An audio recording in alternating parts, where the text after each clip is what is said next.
The first time you realize you're not seen clearly. There's a moment that doesn't look dramatic from the outside, but it changes how you move through the world. It's the moment you realize someone has completely misunderstood you. Not your words, not your intentions, you.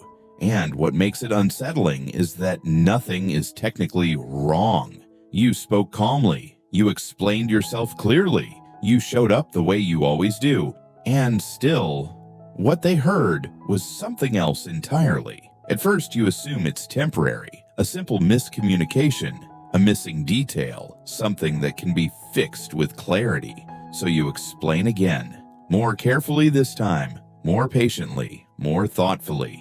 You adjust your tone, you soften your language, you try to meet them where they are, because being misunderstood feels uncomfortable.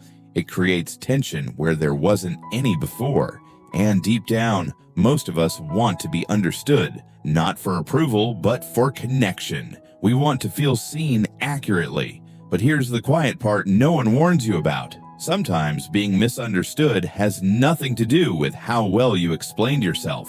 It has everything to do with how people already see the world. And that realization is heavier than confusion. It's disorienting because it forces you to confront a truth that's hard to accept. You can do everything right and still be misunderstood.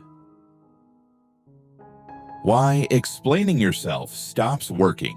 When you're misunderstood, your instinct is to clarify, to add context, to give background, to make sure nothing was taken the wrong way.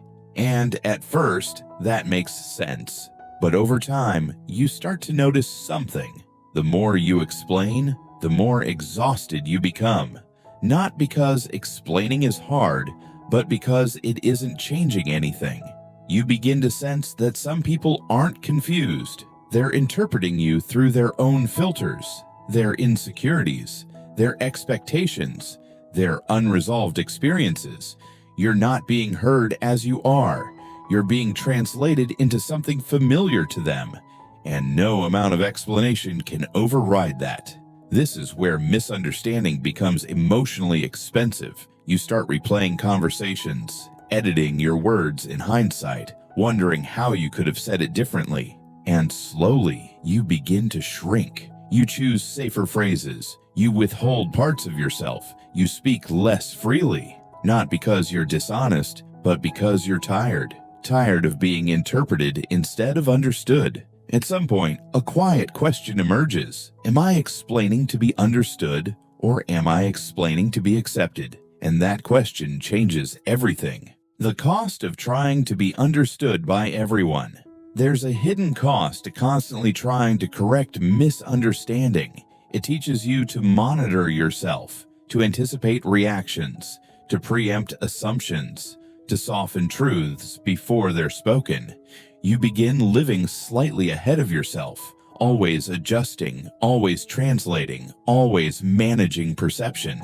And while that might keep things smooth on the surface, it creates distance inside because you're no longer fully present. You're performing clarity. This is when being misunderstood starts affecting your identity. You question your own tone, your intentions, your way of being, not because they're wrong, but because they're inconvenient.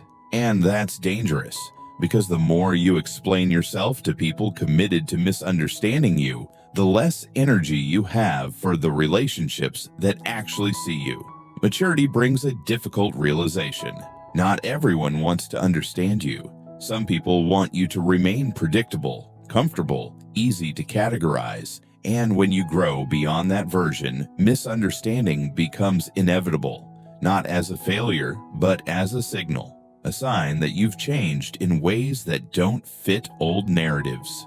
Learning to let misunderstanding exist. This is the part that takes time to accept. You don't always need to correct misunderstanding, not because truth doesn't matter, but because your peace does.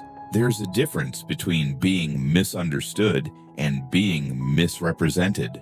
One deserves clarity, the other often deserves distance. Learning to let misunderstanding exist is an act of emotional maturity. It means trusting that the people meant to understand you eventually will, and those who don't aren't required to. This doesn't mean you stop communicating clearly. It means you stop over-explaining. You stop defending your growth. You stop narrating your intentions. You stop chasing alignment where none exists. Instead, you let your consistency speak. You let time reveal what words couldn't. And in that space, something unexpected happens. You feel lighter, not because everyone understands you now, but because you're no longer trying to manage it.